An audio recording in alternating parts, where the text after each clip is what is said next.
আম্মা জান আয়েশা সিদ্দিকা রাদিয়াল্লাহু আনহা বলেন, পৃথিবীর মানুষেরা রে, আমার স্বামী মুহাম্মদুর রাসূলুল্লাহ সাল্লাল্লাহু আলাইহি ওয়াসাল্লাম কেমন সুন্দর ছিলেন জানোনি?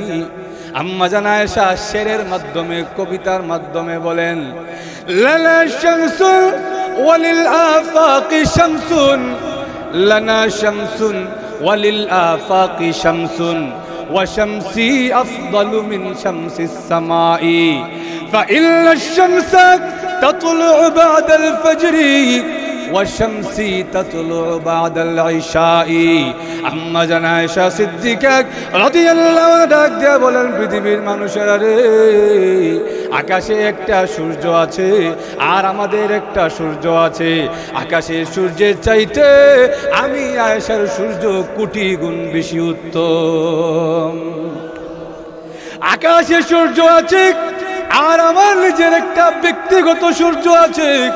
আমার সূর্য হলো আমার স্বামী মুহাম্মদুর রাসূলুল্লাহ সাল্লাল্লাহু আলাইহি ওয়াসাল্লাম। আমার স্বামী মুহাম্মদুর রাসূলুল্লাহ আকাশের সূর্যের চাইতে কেন উত্তম জানোনি? কারণ আকাশের সূর্য ফজরের নামাজের পরে উদিত হয়, আর আমার স্বামী মুহাম্মদুর রাসূলুল্লাহ সাল্লাল্লাহু আলাইহি ওয়াসাল্লাম দিনের সূর্য নয়। আমার স্বামী মুহাম্মদুর রাসূলুল্লাহ ফজরের পরে উদিত হয় না। আমার স্বামী সাইয়্যিদুনা মুহাম্মদুর রাসূলুল্লাহ সাল্লাল্লাহু আলাইহি ওয়াসাল্লাম হলেন রাতের সূর্য। আমার স্বামী যখন রাতের বেলা ইয়াশার নামাজের পরে আমার ঘরে আসে, আমার কাছে মনে হয় আকাশের সূর্য বুঝি এখনো অস্ত যায় নাই, কেমন যেন আমি আয়েশার ঘরে নতুন করে উদিত হয়েছে। আমার স্বামী মুহাম্মদুর রাসূলুল্লাহ সাল্লাল্লাহু আলাইহি ওয়াসাল্লাম আকাশের সূর্যের চাইতেও আমার স্বামী বেশি সুন্দর, বেশি উত্তম। কেন জানোনি? কারণ আকাশের সূর্য দিনের বেলায় হয়, আমার স্বামী যখন রাতের বেলায় ঘরে আসে আমার মনে হয় দিনের সূর্য এখনো অস্ত যায় নাই, নতুন করে আমার ঘরে আবার উদিত হয়েছে। একটু জোরে বলুন না সুবহানাল্লাহ। শুধু তাই নয়, আল্লাহর নবী বিশ্ব নবী রাহমাতুল লিল আলামিন কেমন সুন্দর ছিলেন, এই কথা যদি বলতে যায় আজকের রাত এখানে শেষ হইব। জোরে বলেন ঠিক কিনা? আল্লাহর নবী সৌন্দর্য বর্ণনা করে শেষ করবেন না। হাসান ইবনে সাবিত রাদিয়াল্লাহু তাআলা আনহু আল্লাহর নবীর শায়ের ছিলেন, কবি ছিলেন, বড় কবি সাহিত্যিক ছিলেন। হাসান ইবনে সাবিত রাদিয়াল্লাহু আনহু আল্লাহর নবীর সৌন্দর্য বর্ণনা করতে গিয়া বলেন, ইয়া রাসূলুল্লাহ, ইয়া হাবিবাল্লাহ, ওগো নবীজি, আমার দুই চোখ আপনার চাইতে সুন্দর কোনো মানুষ কখনো দেখে নাই, আপনার চাইতে সুন্দর কাউকে কোনোদিন দেখে নাই। ওগো নবীজি, আমি দেখি নাই এর মানে যে নাই এমনটা নয়। পৃথিবীতে এমন অনেক কিছু আছে যা আমি নিজ চোখে দেখি নাই, কিন্তু আছে। আল্লাহ, ঘুমাই গেছেন আপনারা? পৃথিবীতে এমন অনেক কিছু আছে যেই জিনিস আমি নিজের চোখে দেখি না, কিন্তু আমি দেখি নাই বলে যে নাই এমনটা নাই, থাকতেও পারে। কিন্তু হাসান ইবনে সাবিত রাদিয়াল্লাহু আনহু ডাক দিয়ে বলেন, ওগো নবীজি, আপনার চাইতে সুন্দর কাউকে দেখি নাই, এর মানে যে এই নয় আমি দেখি নাই কিন্তু আছে, এর মানে এই নয়। ওয়া আজমালু মিনকা লাম তালিদিন নিসা, আপনার চাইতে সুন্দর কোনো মানুষ, কোনো নারী কখনো জন্মই দেয় নাই। ইয়া রাসূলুল্লাহ, ইয়া হাবিবাল্লাহ, আপনি কেমন সুন্দর জানেননি? খুলিকতা মুবাররাআম মিন কুল্লি আইবিন, আল্লাহ তাআলা আপনাকে সকল দোষ থেকে আপনাকে মুক্ত করে সৃষ্টি করেছে। পৃথিবীতে দেখা যায় যত সুন্দরী হোক না কেন, কোনো না কোনো দোষ তার মধ্যে থাকেই। আর একটু জোরে বলেন। কিন্তু আল্লাহর নবী বিশ্ব নবী রাহমাতুল লিল আলামিনকে এমন ভাবে আল্লাহ সৃষ্টি করেছেন, ওনার মধ্যে দৈহিক গঠনের মধ্যে কোনো দোষ খুঁজে পাওয়া যাবে না, কোনো ত্রুটি খুঁজে পাওয়া যাবে না। কাআন্নাকা খুলিকতা কামা তাশা। হাসান ইবনে সাবিত রাদিয়াল্লাহু আনহু বলেন, আল্লাহ আপনাকে এমন ভাবে সৃষ্টি করেছেন কেমন যেন মনে হয় আপনি নবী যেমনটা চেয়েছেন মহান আল্লাহ তেমন করেই আপনাকে তৈরি করেছে। আপনি যেমনে চাইছেন কেমন যেন মনে হয় আল্লাহ আপনাকে এমনিই বানাইছে। একটু জোরে বলেন না সুবহানাল্লাহ। তাইলে নবীজির চাইতে সুন্দর কোনো মানুষ পৃথিবীতে ছিল না, এখনো নাই, কিয়ামত পর্যন্ত আসবে। আরো জোরে বলেন। তাইলে নবীজি যদি সবচাইতে বেশি সুন্দর হয়ে থাকে তাহলে ভালোবাসতে হবে সবচাইতে বেশি নবীজিকে। আরো জোরে বলেন। গেল 1 নাম্বার। 2 নাম্বার, যে ব্যক্তি ভালোবাসা পাওয়ার যোগ্য তার মধ্যে 2 নাম্বার যেই কোয়ালিটি, 2 নাম্বার যে সিফত, 2 নাম্বার যে গুণ থাকতে হবে সেটা হলো কামাল। কামালের অর্থ কি? আমরা দেখবেন বাংলা ভাষায় বলি লোকটা বহুত কামেল আসিল, এমন কথা বলি না যে লোকটা বড় কামেল মানুষ আছে। এই কামেল দ্বারা উদ্দেশ্য কি? কামেল দ্বারা আমরা বুঝাইতে চাই লোকটা বড় বুজুর্গ মানুষ আছে। বলেন ঠিক কিনা?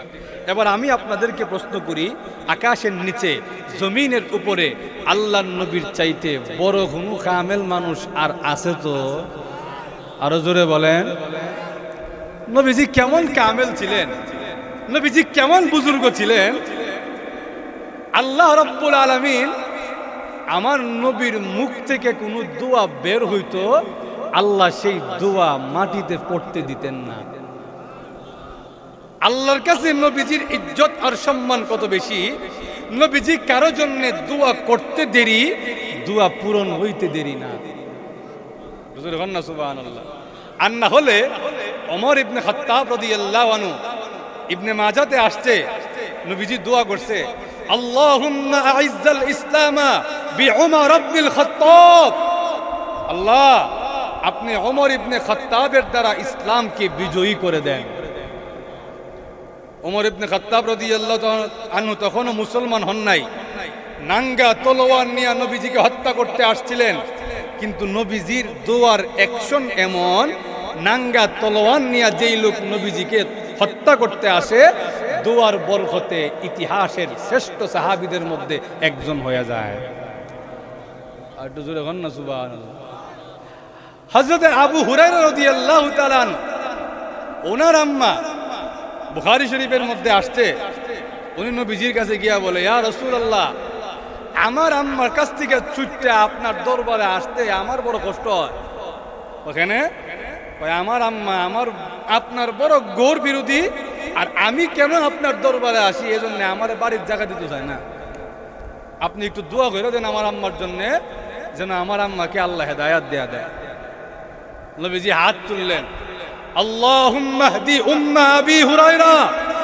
আল্লাহ আপনি আবু হুরায়রার মাকে হেদায়াত দিয়া দেন। হাদিসের মধ্যে আসছে আবু হুরায়রা রাদিয়াল্লাহু তাআলা নবীজি দোয়া করতে দেরি হইছে, এমনি থেকে মজলিস ফলায় দৌড় দিছে। আরেকজন তার পিছন টান না কয়, কিও তোমার মাল লেগে দোয়া করে, তুমি দৌড়তে হয়ে যাও। নুমিনু বিহি ওয়া নাতাওয়াক্কালু আলাইহি ওয়া নাউযু বিল্লাহি মিন শুরুরি আনফুসিনা ওয়া মিন সাইয়্যাতি আ'মালিনা। من يهده الله فلا مضل له ومن يضلله فلا هادي له وأشهد أن لا إله إلا الله وحده لا شريك له ونشهد أن سيدنا ومولانا محمدا عبده ورسوله الذي أرسل إلى الناس كافة بشيرا ونذيرا وداعيا إلى الله بإذنه وسراجا منيرا. أما بعد فقد قال الله تعالى في كلامه المجيد وفرقانه الحميد: أعوذ بالله من الشيطان الرجيم. بسم الله الرحمن الرحيم. قل إن كنتم تحبون الله فاتبعوني يحببكم الله ويغفر لكم ذنوبكم والله غفور رحيم. وقال تعالى في آية أخرى: من يطع الرسول فقد أطاع الله ومن تولى فما أرسلناك عليهم حفيظا. صدق الله العظيم. صلى الله على سيدنا ومولانا محمد وعلى آله وأصحابه وسلم. صلى الله على سيدنا ومولانا محمد وعلى آله وأصحابه وسلم. সিরাতুন নবী সাল্লাল্লাহু আলাইহি ওয়াসাল্লাম সম্মেলন বাস্তবায়ন কমিটি কর্তৃক আয়োজিত আজকের বার্ষিক সিরাতুন নবী সাল্লাল্লাহু আলাইহি ওয়াসাল্লাম সম্মেলনের অত্যন্ত শ্রদ্ধাভাজন সভাপতি দামাত বারাকাতুহুমুল আলিয়া, উপস্থিত মুআজ্জাজ মুকাররম ওয়াজিবুল ইহতিরাম উলামায়ে কেরাম, সুধী মণ্ডলী, সর্বস্তরের প্রাণপ্রিয় মুসলমান ভাইরা, পর্দার অন্তরালে অবস্থানরত অত্যন্ত শ্রদ্ধেয়া মা ও বোনেরা, সর্বপ্রথম সেই মহান আল্লাহ পাকের আলিশান দরবারে শুকরিয়া আদায় করছি, যিনি অত্যন্ত দয়া এবং মায়া করে আজকের এই মহতি জলসায় সিরাতুন নবী সাল্লাল্লাহু আলাইহি ওয়াসাল্লাম সম্মেলনে আমাদেরকে শরীক হওয়ার তৌফিক দান করেছেন। এজন্য সকলেই জোরে সোরে অন্তরে অন্তঃস্থল থেকে কালিমাতুশ শুকুর আদায় করছি, আলহামদুলিল্লাহ। আমি আপনাদের সামনে পবিত্র কোরআন শরীফের সূরাতু আলে ইমরান এবং সূরাতুন নিসা দুই সূরা থেকে দুইখানা আয়াতে কারিমা তিলাওয়াত করেছি। এই দুটো আয়াতে মহান আল্লাহ তাআলা সিরাতুন নবীর আলোচনা করেছেন। প্রথম আয়াতে মহান আল্লাহ তাআলা আয়াত শুরু করেছেন আল্লাহর ভালোবাসার কথা বলে। শুরুতেই আল্লাহ বলেন, কুল ইন কুনতুম তুহিব্বুনাল্লাহ, হে রাসূল আপনি বলে দেন, যদি তোমরা আল্লাহকে ভালোবাসার দাবি করো। কারণ পৃথিবীতে এমন মানুষ কম পাওয়া যাবে যে এ কথা বলবে না যে আমি আল্লাহকে ভালোবাসি না। পৃথিবীর প্রত্যেকটা মানুষই দেখবেন তার নিজস্ব যে গড, নিজস্ব যে ঈশ্বর, যে যে ধর্মের অনুসারী হোক না কেন, দেখবেন সে তার ধর্মের যে ঈশ্বর, যে গড, যেই খুদা, এই খুদাকে ভালোবাসে। আমার মা বুঝেন কিনা আল্লাহই জানে, বুঝলে কিছু হা না বললেন, তাহলে আমারও বুঝতে সুবিধা আছে, আপনারা বুঝেন কিনা। আর শ্রোতা যারা আছে ওনাদের যদি মনোযোগ না থাকে, তাহলে যিনি এখানে কথা বলবেন উনি যা চিন্তা ভাবনা করে আইসিন কিছুই মন থাকবে না। আর যদি শ্রোতার মনোযোগ থাকে, তাহলে জীবনে যেই কথা বক্তা চিন্তাও করছে না, আল্লাহ বক্তার মুখ দিয়ে বের করে দেবে।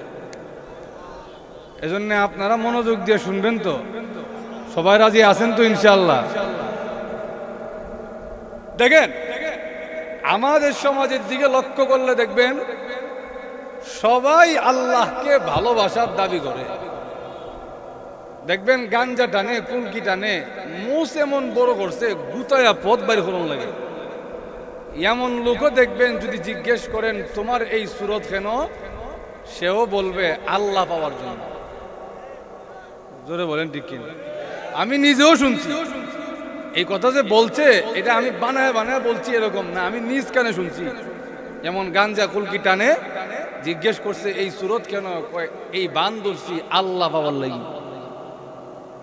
আবার দেখবেন ল্যাংটা বাবা, গায়ে গতরে কোনো কাপড় নাই, বড় মাজার, বড় দরবার খুলে বুঝছে, এবারের দরবারেও মুরিদের সংখ্যা কম না। এই লোকেরও যদি জিজ্ঞেস করেন এই অবস্থা কেন, সেও বলবে এই বান ধরছি আল্লাহ পাওয়ার লাগি। জোরে বলেন ঠিক কি? তাহলে আল্লাহকে ভালোবাসার দাবি সবাই করে, কিন্তু আসলেই প্রকৃতপক্ষে আল্লাহকে কারা ভালোবাসে এটা আমাদের জানার দরকার আছে না নাই? এই বিষয়টা পরীক্ষা করার দরকার আছে না নাই? যখন এক বিষয়ে সবাই একমত, তখন কে আসল আর কে নকল এটা বোঝার জন্য পরীক্ষা করতে হয়। তাহলে আল্লাহর ভালোবাসার দাবিতে সবাই একমত। আমার আগে মাধবপুরী হুজুর দামাত বারাকাতুহু হুজুরের বয়ানেও হুজুর বলছেন, আবু জাহেল, আবু লাহাব, উতবা, শাইবা, ওয়ালিদ ইবনে মুগিরা এরাও আল্লাহরে মহব্বত করত। আল্লাহ বুঝাইতে পারি নাই মনে হয়। এরা আল্লাহ বিশ্বাস করত, কাবাঘর বানাইছে। আবু সুফিয়ান রাদিয়াল্লাহু তাআলা যখন ইসলাম ধর্ম গ্রহণ করেন নাই, তখনও তিনি মুসলমান হন নাই। তিনি কাব ইবনে আশরাফ, ইহুদিদের বড় নেতা, কাব ইবনে আশরাফের কাছে গিয়া বলে, মুহাম্মদ এক নতুন ধর্ম নিয়ে আসছে, কি কয় আগা মাথা কিচ্ছু বুঝি না, কিন্তু এতটুকু বুঝি এর কথার দ্বারা বাপ ছেলের থেকে আলাদা হয়, ছেলে বাপ থেকে আলাদা হয়। সমাজের মানুষ বিচ্ছিন্ন হয়ে যাচ্ছে। আর আমাদের দিকে তাকায় দেখেন, আমরা আল্লাহকে ভালোবাসি, আল্লাহর ঘরের মেহমানদারি করি, আল্লাহর ঘরে যেই মেহমানরা আসে এই মেহমানদের খাবার খাওয়াই, আমরা আল্লাহর ঘরে উমরা করি। বলেন তো দেখি এবার কে ভালো, আমরা ভালো না মুহাম্মদ ভালো? ইহুদি কাব ইবনে আশরাফ কয়, তোমাদের বান যে অবস্থা দেখছি এতে বোঝা যায় মুহাম্মদের চাইতে তোমরা বেশি ভালো। নাউজুবিল্লাহ কইতেন না? তাহলে বোঝা যায় কাফেররাও আল্লাহকে ভালোবাসতো, আল্লাহর ঘরকে ভালোবাসতো। মুসলমানরাও দাবি করে আমরা আল্লাহকে ভালোবাসি। এখন সকলেই এক দাবিতে এক। তাহলে কে আসল আর কে নকল এটা বোঝার জন্য পরীক্ষা করার দরকার আছে না নাই? আরো জোরে বলেন, পরীক্ষা করার সিস্টেম কি? আল্লাহ বলেন, অগণবীজি পরীক্ষা করার সিস্টেম আমি আল্লাহ নিজে বলে দেই, আপনি বলে দেন ফাত্তাবিউনি। যদি কেউ আল্লাহকে ভালোবাসার দাবি করে তাহলে তাকে পরীক্ষা দিয়া 5 মার্ক পাইতে হবে। পরীক্ষাটা কি? ফাত্তাবিউনি, আমি রাসূলের অনুকরণ করতে হবে। যার ভিতরে রসুলের অনুসরণ অনুকরণ নাই, যার ভিতরে রসুলের সিরতের আদর্শ নাই, এই লোক আল্লাহকে ভালোবাসার দাবি করলে এটা দাবি করতে পারবে, আসলে ভণ্ড ছাড়া কিছু হবে না। তাহলে আমরা বুঝলাম আল্লাহকে ভালোবাসতে হলে আমাকে পরীক্ষা দিতে হবে, সেই পরীক্ষা হলো রসুলের অনুসরণ অনুকরণ। জোরে বলেন ঠিক কিনা? এখন অনুসরণ অনুকরণ কাকে বলে এটা আমাদের বুঝতে হবে। অনুসরণ কি জিনিস, কোন জিনিসকে অনুসরণ বলে, এটা যদি আমরা না বুঝি তাহলে তো আসলে খাঁটি অনুসরণ করতে পারবো না। জোরে বলেন ঠিক কিনা? অনুসরণ কাকে বলে? অনুসরণের এক নম্বর অর্থ হলো যেই ব্যক্তিকে আমি অনুসরণ করব, অনুকরণ করব, তাকে আমার মন থেকে মহব্বত করতে হবে। আর একটু জোরে বলেন। যদি মন থেকে মহব্বত না করেন, উপরে উপরে খালি দেখান না একটা ভাব আছে, এটাকে আসলে অনুসরণ অনুকরণ বলা যায় না। আমাদের সমাজে এমন অনেক চিত্র আছে, দেখবেন নেতার সামনে 5 হাত লম্বা সালাম, নেতা যেই মাত্র সামনে থেকে যাইব নেতার বাপ মা তুল্লা গালি দিতেও ইতস্তত বোধ করে না। এমন দেখেন না আপনারা? দেখবেন নেতার সামনে বড় সালাম, কিন্তু যেই মাত্র নেতা গেছে এবার দেখবেন নেতার সামনে নেতার নামে এমন গালি শুরু করছে, গালির কারণে এখানে বসবার মতন উপায় নাই। তাহলে এই যে অনুসরণ অনুকরণ, এটাকে আসল অনুকরণ বলা যায় না। কেন? কারণ সে অন্তর থেকে মহব্বত করতে পারে নাই। জোরে বলেন ঠিক কিনা? আর অনুসরণ অনুকরণ যে করবেন, মহব্বত যে করবেন, এই মহব্বত দিল থেকে অন্তর দিয়ে করতে হবে। আমাদের সমাজে একদল আছে খালি নামে নামে আছে, কামের মধ্যে নাই। ঘুমাই গেছেন আপনারা? আমার মাত বুঝতে অসুবিধা হয়। দেখবেন নামে নামে আছে, নামে মহব্বত হয় না, কামে মহব্বতে প্রমাণ করতে হয়। নামে তো এমন অনেক 2 নাম্বারই করণ যায়, বাটপারি করণ যায়, নামে 2 নাম্বারই করার সুযোগ থাকে। উদাহরণ দিলে আপনারা বুঝবেন। আমার আব্বাজান রহমতুল্লাহ আলাইহি এই উদাহরণটা বেশি বেশি দিতেন। কি উদাহরণ? এক মহিলা, বৃদ্ধা মহিলা, মহিলার জামাইও নাই, ছেলে সন্তানও নাই, নিজেকে দেখাশোনা করবে এমন কোনো পুরুষ মানুষ নাই। এর উপরে মহিলার কপালে জুটতে বসে এক নাতিন। ঘরের মধ্যে 2 জন মহিলা, এক বৃদ্ধা মহিলা আর বৃদ্ধা মহিলার নাতিন, কোনো পুরুষ নাই, দেখাশোনা করবারও কোনো উপায় নাই। এলাকার এক লম্পট বাটপার সে চিন্তা করছে মহিলার, বৃদ্ধা মহিলার নাতনিটারে কেমনে বাগায় নিতাম, ডাইরেক্ট গিয়া তো কইতে পারি না, আর আমার কাছে বিয়েও দিত না। এখন কি করা যায়? কয়েক কাম করি, নামের 2 নম্বরই করি। কিতা করি? নামের 2 নম্বরই করি। কেমনে? মহিলার কাছে গিয়া কয়, দাদি আপনার তো অনেক কষ্ট হয়, কোনো পুরুষ মানুষ নাই, বাজার সদাই করতে পারেন না, দেখাশোনাও করার কেউ নাই, এক কাজ করেন, আমারে আপনার বাড়িতে রাইখা লাইন, আপনার বাজার সদাই করেন, চালটা ভাঙ্গাই দেন, ডালটা ভাঙ্গাই দেন, আরো যা যা আনুষঙ্গিক কাজ আছে সব আমি করে দিব, 2 বেলা খাওয়ান দিলে হইব, আর থাকার জায়গা দিলে হইব, আর কিচ্ছু করণ লাগবে। মহিলাও চিন্তা করে দেখলো খারাপ না, কারণ আমারও দেখা যায় পুরুষ মানুষ নাই, একটা বাড়ির কাম করতে পারি না, এরা রাখা দিই 2 বেলা খাবার খাইবো, আমার ঘরে যেহেতু খালি জায়গা আছে থাকবো, সমস্যা নাই। ছেলেটাও কাজকর্ম করে বাড়িতে থাকে, এর কিন্তু ভিতরে ভিতরে মতলব খারাপ। এর মতলব কিন্তু আসলে মহিলার কাজ করে দেওয়া না, মহিলার নাতিনরে বাগায় লয়ে যাওয়া। জোরে বলেন ঠিক কিনা? একদিন কথার কথায় মহিলা জিজ্ঞেস করে, অনেক দিন তো আসো এখানে, তোমার নামটা তো এখনো জানলাম না, তোমার নাম কি? হে ওইটা কয়, আমার নাম নাতিন জামাই। নাম কি? নাতিন জামাই। তো যাক, নাতিন জামাই ভালো। মহিলাও নাতিন জামাই নাতিন জামাই ডাকে। নাতিন জামাই চালটা ভাঙ্গাই দাও, নাতিন জামাই গরুটারে ধোয়াই দাও, নাতিন জামাই ডালটা ভাঙ্গাই আনো, নাতিন জামাই ধানটা মুড়াই আনো। তো এলাকাবাসীও শুনে নাতিন জামাই নাতিন জামাই, এলাকাবাসীও মনে করছে মহিলা বুঝি নাতিন রে বিয়া দিয়া জামাই রে গড় জামাই রে কেলে। একদিন করছে কি, এই ছেলে থাকতে থাকতে থাকতে থাকতে নাতিনের লগে বাপ জমায়া একদিন রাত্রেবেলা নাতিন ডলে ভেগে গেছে। এখন সকালবেলা বুড়ি উঠানে বইয়া মাথার চুল ধরে টানে আর কয়, ও কে কই আছো গো? আমার নাতিন জামাই নাতিন ডে লয়ে গেছি কি। যখন এমনি চিল্লায় মানুষ ওনার কথায় কান দেয় না, তো বুড়ি কি কয় না কয়, নাতিন জামাই নাতিন নিজে তো খিতে হয়েছে, খানদার খিতে আছে, তো বুড়ি চিল্লা চিল্লি করে। একসময় মানুষ সহ্য করতে না পারে এক লোক এসে কয়, এই বুড়ির ঘরে বুড়ি, নাতিন জামাই নাতিনটা নিত নাকি তোরে নিত নি? জোরে বলেন ঠিক কিনা? নাতিন জামাই তো নাতিনটাই নেবে। বুড়ি উঠটা কয়, ও এটা তো আসল নাতিন জামাই না, এটা নাতিন জামাইয়ের বান দইরা, নামের বান দইরা আমার নাতিন জামাই বাগায়া লয়ে গেছি। জোরে বলেন ঠিক কিনা? ঠিক তেমনি ভাবে আমাদের সমাজেও একদল লোক আছে নামের বাহানা ধরে, নামের ভান ধরে, আসলে তাদের মাঝে রসুলের ইত্তেবা নাই, রসুলের সুন্নতের বংশ নাই। এই লোকগুলো তলে তলে আমাদের ঈমান হরণের চেষ্টা করতেছে। যাক, ওইদিকে গেলে লম্বা হয়ে যাবে। আমি যে কথাটা বুঝাইতে চাই, রসুলের অনুসরণ করতে হবে। অনুসরণ করার অর্থ কি? এক নম্বর অর্থ বলেছি, যাকে অনুসরণ করতে হবে, যাকে অনুসরণ করব তাকে অন্তর থেকে মহব্বত করতে হবে। জোরে বলেন ঠিক কিনা? পূর্ণাঙ্গ মহব্বত ছাড়া, অন্তরের মহব্বত ছাড়া কাউকে পূর্ণাঙ্গ অনুসরণ করা যায়?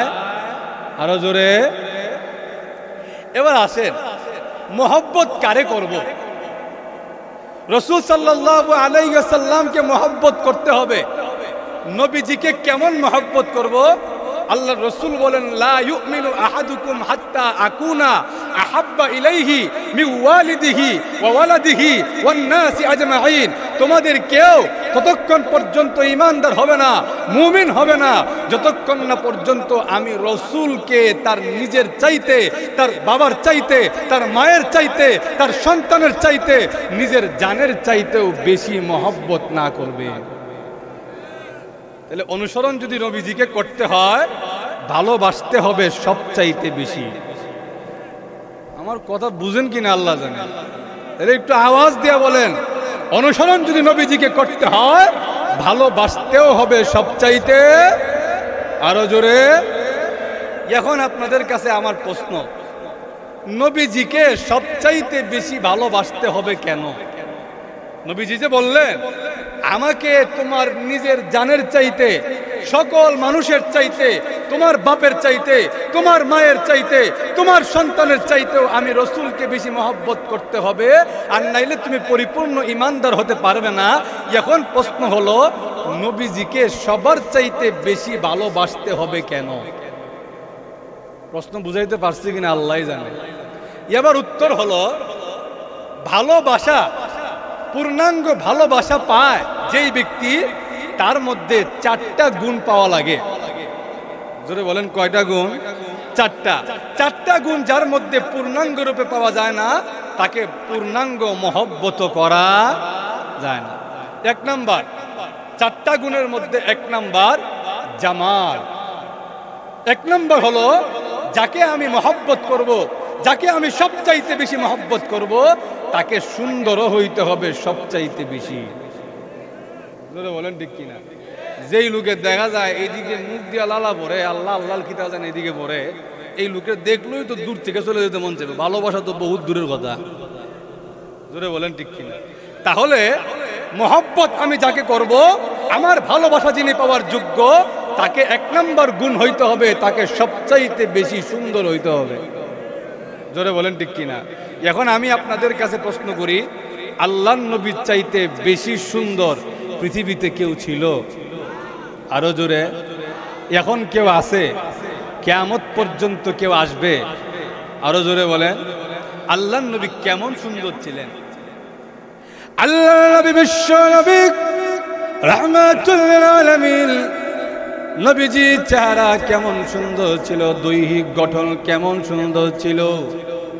এক আনসারী সাহাবী আল্লাহর নবীর কাছে পূর্ণিমার রাতে নবীজির কাছে আসলেন। নবীজির কাছে এসে ডাক দেয়া বলেন, ওগো নবীজি, এই পূর্ণিমার রজনীতে আপনার দরবারে আসার সময় একবার আমি পূর্ণিমার চাঁদের দিকে তাকাই, আরেকবার আপনার চেহারার কথা অন্তরে কল্পনা করি। একবার চাঁদের দিকে তাকাই, আরেকবার আমার অন্তরে আপনার চেহারার কথা কল্পনা করি। আমি চিন্তা করে দেখছি গো, চাঁদের চাইতে আপনি বিশ্ব নবীর চেহারা 1000 গুণে বেশি সুন্দর। শুধু তাই নয়, নবীজির স্ত্রী বাড়ির যা দেখতাম আমি আগে যাই না নবীজির দোয়া আগে গিয়া পৌঁছায়।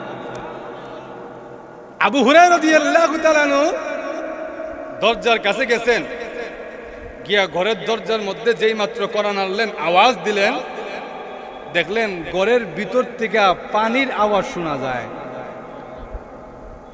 আবু হুরায়রা রাদিয়াল্লাহু তাআলা বুঝতে পারলেন ওনার আম্মা গোসল করতেছেন, গোসলখানায় আছে। গোসল করে আবু হুরায়রা রাদিয়াল্লাহু তাআলা আম্মা দরজা খুলে দিলেন। অন্যদিন দেখা যায় এমন গালি আরম্ভ করে, হিরে পাগলের ঘরে পাগল, কোন পাগলের দরবারে গেছনি। কিন্তু আজকে দেখা যায় আর গালি গালাজও নাই, মুখের মধ্যে বিরক্তির কোনো ছাপও নাই।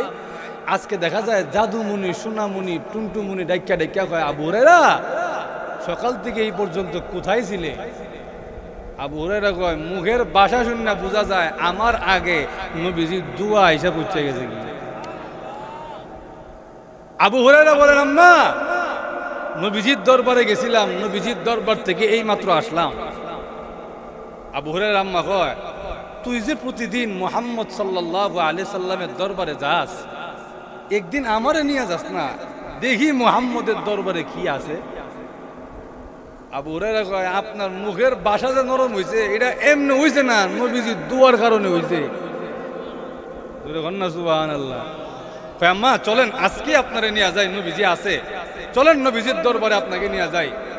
নবীজির দরবারে নিয়ে গেছে। নবীজির চেহারার দিকে তাকাইয়া আবু হুরায়রার আম্মা চোখের পানি ছেড়ে কান্দা আরম্ভ করছে। হুজুর, আপনার নামে অনেক বেয়াদবি করছি গো, আপনার নামে অনেক কুৎসা রটিয়েছি, এমন কোনো বেয়াদবি নাই যেই বেয়াদবি আপনার সামনে করি নাই। কিন্তু আজকে আপনার চেহারার দিকে তাকাইয়া আমার কলবের অবস্থা পরিবর্তন হয়ে গেছে। এত সুন্দর চেহারার মানুষ কোনোদিন পাগল হইতে পারে না, এত সুন্দর চেহারার মানুষ কোনোদিন খারাপ মানুষ হইতে পারে না, কোনোদিন মিথ্যুক হইতে পারে না, কোনোদিন আত্মীয়তার সম্পর্ক ছিন্নকারী হইতে পারে না। আমার বিশ্বাস হয়ে গেছে আপনি আল্লাহর পয়গম্বর, কোনো সন্দেহ নাই। আমি আর একটা মুহূর্ত দেরি করতে চাই না, এই মুহূর্তে হাত বাড়ায়া দিলাম, এই মুহূর্তে আমাকে কালিমা পড়ায়া মুসলমান বানায়া দেন। নবীজি কেমন কামেল ছিলেন, নবীজি দোয়া করতে দেরি হইছে, আল্লাহর কাছে পৌঁছতে দেরি হয় নাই। একটু জোরে হন না সুবহানাল্লাহ। শুধু তাই নয়, নবীজির কামালাত যদি বলতে যায়, আল্লাহু আকবার, আমার নবী তো এমন নবী, তিনি শুধু এই দুনিয়ার কয়েকটা মানুষের নবী না, তিনি শুধু মুমিনদের নবী না, তিনি শুধু মুসলমানদের নবী না। আমার নবী এমন নবী, তিনি আসমানেরও নবী। আমার নবী এমন নবী, জমিন বাসিন্দারও নবী। আমার নবী এমন নবী, মুমিনদেরও নবী। আমার নবী এমন নবী, কাফেরদের জন্যও নবী। সুবহানাল্লাহ।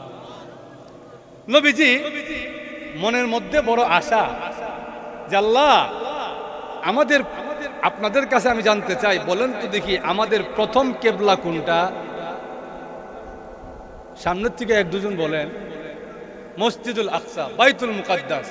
মুসলমানরা ইসলামের প্রাথমিক যুগে মসজিদুল আকসার দিকে মুখ করে নামাজ পড়তো, কিন্তু নবীজির দিলের মধ্যে বড় তামান্না, যদি কাবার দিকে ফিরা নামাজ পড়তে পারতাম। মনের মধ্যে বড় আশা, কাবা ঘরের দিকে ফিরে নামাজ পড়তাম। আর আসমানের দিকে তাকায়, আল্লাহ নি কোনো আয়াত নাজিল করে যে আজকের থেকে কাবার দিকে ফিরে নামাজ পড়েন। আল্লাহ আয়াত নাজিল করে দিয়া বলে, বন্ধু কদ নারা তাকাল্লুবা ওয়াজহিকা ফিস সামা, আপনি যে বারবার আসমানের দিকে তাকান, আমি দেখি, আমি দেখতেছি আপনি যে বারবার আসমানের দিকে তাকান, চিন্তা করেন না, ফালা নুওয়াল্লিয়ান্নাকা কিবলাতান তারদাহা, আপনার মনে চাইছে আর আমি আল্লাহ দিব না এমন না, অচিরেই আপনি যেই কিবলাকে পছন্দ করেন ওই কিবলা বাইতুল্লাহর দিকে আপনাকে ফিরিয়ে দিবে। এবার চিন্তা করেন আমার নবীর কামালাত কোন দিকে গিয়া পড়ছে, আমার নবীর বুজুর্গি কোন দিকে গিয়া পড়ছে, যে আমার নবী চাইতে দেরি হয়, আল্লাহ দিতে দেরি করেন না। সুবহানাল্লাহ। তাহলে সবচাইতে বেশি কামালাত যার, সবচাইতে বেশি বুজুর্গি যার, ভালোবাসতে হবে সবচাইতে বেশি তাকে। আল্লাহ, আমার মা বুঝেন কিনা আল্লাহ জানে, কথা বুঝতেছেন তো আপনারা? 2 নম্বরে বলছি ভালোবাসার জন্য যেই যোগ্য থাকতে হবে, 2 নম্বরে হলো বুজুর্গি থাকতে হবে, কামালত থাকতে হবে। সবচাইতে বেশি কামালত, সবচাইতে বেশি বুজুর্গি আমার নবীর, এই জন্য সবচাইতে বেশি মহব্বত করতে হবে নবীকে। জোরে বলেন ঠিক কিনা? 3 নম্বর ভালোবাসা পাওয়ার 3 নম্বর বলবো, অসুবিধা হচ্ছে আপনাদের? শোনার আগ্রহ আছে? 3 নম্বর, যাকে ভালোবাসবো তার মধ্যে 3 নম্বর যেই গুণটা থাকতে হবে সেটা হচ্ছে ইহসান, অনুগ্রহ। আমার উপরে যদি আপনার অনুগ্রহ না থাকে, আপনার উপরে যদি আমার অনুগ্রহ না থাকে, আপনারে ফিরাইয়া মুরাইয়া আমার মহব্বতে ফলাইতে পারতাম না। বলেন ঠিক কিনা? যার প্রতি যার ইহসান থাকে তাকে মানুষ অন্তর থেকে মহব্বত করে। এবার আমি আপনাদেরকে প্রশ্ন করি, বলেন তো দেখি, আসমানের নিচে জমিনের উপরে আল্লাহর পরে আমাদের উপর সবচাইতে বেশি ইহসান করছেন কে? আরো জোরে বলেন। আমাদের নবী। আমাদের নবীর চাইতে বেশি ইহসান, বেশি অনুগ্রহ আমাদের উপর কেউ করে নাই। নবীজির নবুয়তের 23 বছরের জীবনে নবীজি দান দান মুবারক শহীদ করেছেন, মাথার মধ্যে কড়া ঢুকে গেছে, রক্তাক্ত হয়েছেন। তায়েফের ময়দানে নবীজিকে এমনভাবে আঘাত করা হয়েছে, আম্মা জান আয়েশা সিদ্দিকা বলেন, আমি একদিন রাতের বেলায় নবীজির পিঠের মধ্যে হাত বুলাইলাম, দেখি নবীজির পিঠের মধ্যে চালনির মতো গোটা গোটা গোটা গোটা দেখা যায়। আমি নবীজিকে বললাম, ইয়া রাসূলুল্লাহ, আপনার পিঠের মধ্যে চালনির মতো ফুটা ফুটা দেখা যায়, আপনার মনে হয় ছোটবেলায় বসন্ত রোগ হয়েছি।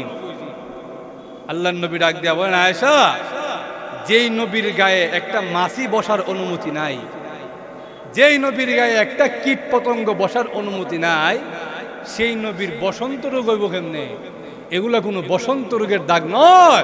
তায়েফের ময়দানে দিনের দাওয়াত নিয়ে গিয়েছিলাম, আমার পিঠে এমন ভাবে কঙ্কর মারা হয়েছে, পিঠে যে চালনির মতো ফুটা ফুটা দেখা যায়, এগুলা বসন্তের দাগ নয়, তায়েফের ময়দানে কঙ্কর পাথরের আঘাতের চিহ্ন।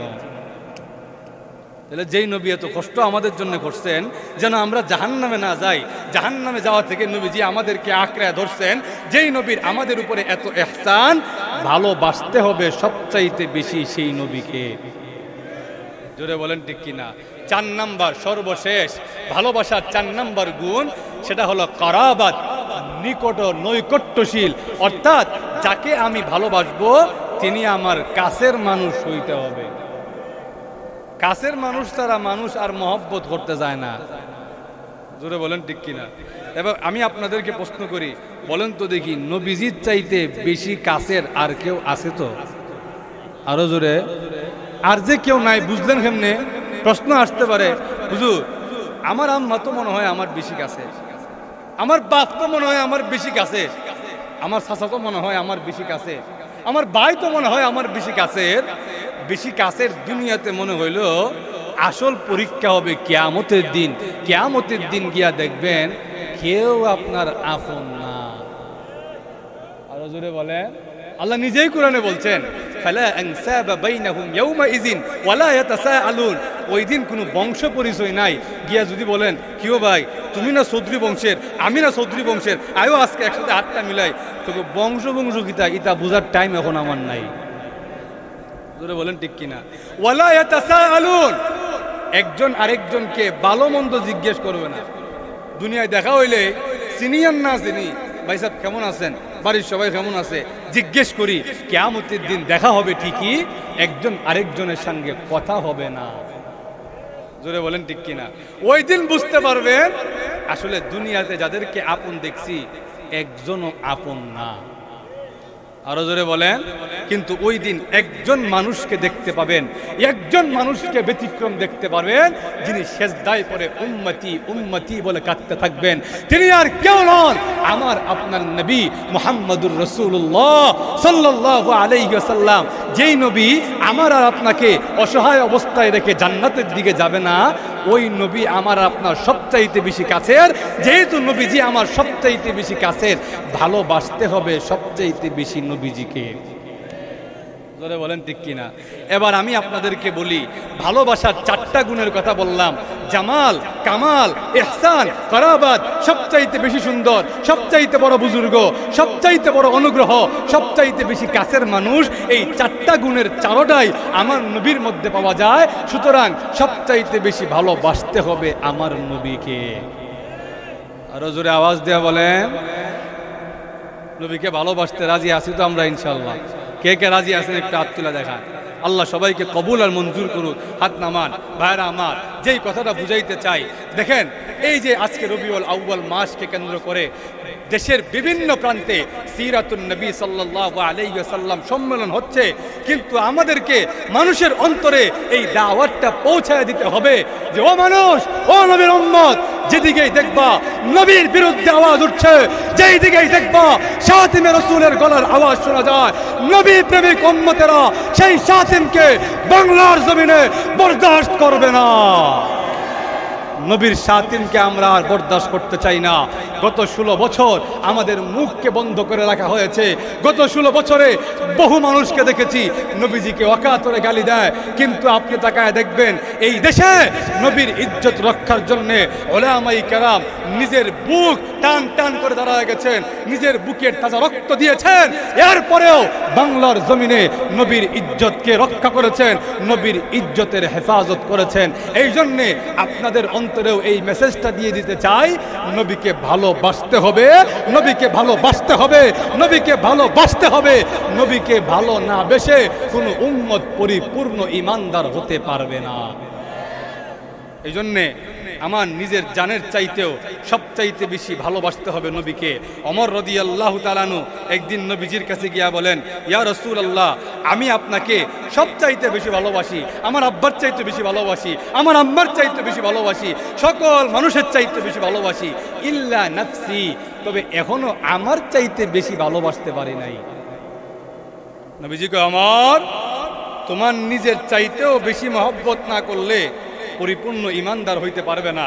ওমর রাদিয়াল্লাহু তাআলা আনহু এই কথা শোনার পরে কাঁপতে আরম্ভ করছেন, নবীজির হাতকে টেনে ধরছেন, টান দিয়ে বলেন, ইয়া রাসূলুল্লাহ, আজকের থেকে ওয়াদা দিলাম আমার নিজের জানের চাইতেও আপনি রাসূলকে বেশি মহব্বত করি। সাহাবায়ে কেরাম কেমন মহব্বত করতেন। আম্মা জান আয়েশা সিদ্দিকা রাদিয়াল্লাহু তাআলা আনহা বলেন, এক আনসারী সাহাবী বুঝেন তো আপনারা, এক আনসারী সাহাবী নবীজির কাছে এসে বলেন, ইয়া রাসূলুল্লাহ, ইন্নাকা লা আহাব্বু ইলাইয়া মিন নাফসি ওয়া আহাব্বু ইলাইয়া মিন আহলি। হে আল্লাহর রাসূল, আপনি আমার চাইতে, আমার নিজের জানের চাইতে, আমার নিজের পরিবারের চাইতেও আপনি রাসূলকে আমি বেশি মহব্বত করি। আর জোরে বলেন না সুবহানাল্লাহ। ওই সাহাবী আল্লাহর নবী, বিশ্ব নবী রাহমাতুল লিল আলামিন কে ডাক দেয়া বলেন, ও নবীজি, আমার নিজের জানের চাইতেও, আমার নিজের পরিবারের চাইতেও আপনি বিশ্ব নবীকে আমি বেশি মহব্বত করি। আমি যখন বাড়িতে থাকি, হঠাৎ করে আপনার কথা যখন স্মরণ হয়ে যায়, আমি আর বাড়িতে বসে থাকতে পারি না, দৌড়ে চলে আসি আপনার দরবারে। আপনার চেহারা দেখার সাথে সাথে আমার অশান্ত কলিজা ঠান্ডা হয়ে যায়। এখন আমার মনে হয়েছে একদিন তো আপনিও মারা যাবেন, আমিও মারা যাব, আপনি বিশ্ব নবীকে তো আর দেখতে পারবো না।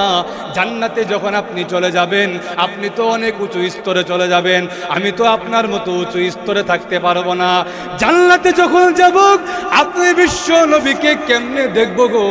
এই জন্যে আমি সাহাবীর অন্তরের মধ্যে জ্বালা পোড়া আরম্ভ হয়েছে, আমার কলিজার মধ্যে আগুন লেগে গেছে।